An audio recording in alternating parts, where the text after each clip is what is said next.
Hi everyone, today we're making Chinese style sweet and sour riblets. I must warn you, this is an incredibly addictive dish.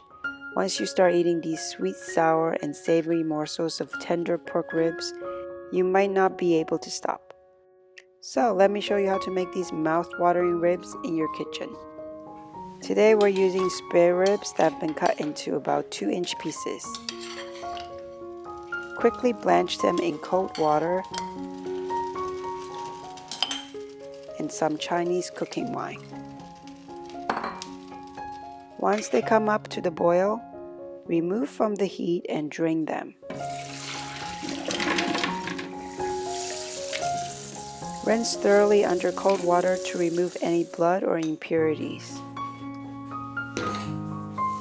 Then fill the pot with fresh water and bring it to a boil with an array of aromatics. There's cinnamon, star anise, cloves, fennel seeds, bay leaves, Sichuan peppercorn, ginger, and 1 green onion. Once this aromatic liquid is boiling, add back in the blanched ribs. Bring the ribs back to a rolling boil and then lower the heat to low and simmer for 40 to 45 minutes.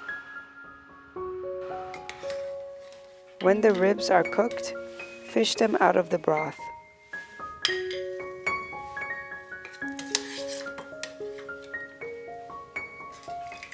Strain out all the spices. Reserve about half a liter of the cooking broth. And from there, you'll need just 3 additional ingredients to make the most amazing sweet and sour ribs. In a hot wok over high heat, add some oil, then in goes the rock sugar, and then the ribs, and then the Chinese black vinegar. Finally, pour over the broth and cook uncovered over high heat. After about 10 minutes, the liquid would have been reduced by half. This is when you add in soy sauce. From this point, you will want to keep a close eye on the ribs because the liquid will evaporate fast. The water will thicken and become glossy from the sugar. Take out the ribs when there is still some sauce at the bottom because that sauce is gold. Sprinkle some toasted sesame seeds on top, and a plate of sweet and sour riblets is ready to be devoured.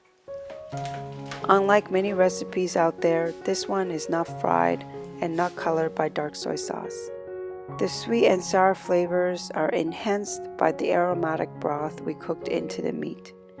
The result is a tender, fall off the bone, savory meat dish that you and your family will love. As always, check out my blog for the full written recipe. Give me a thumbs up if you like this video and subscribe for more. Thanks so much for watching, and I'll see you next time.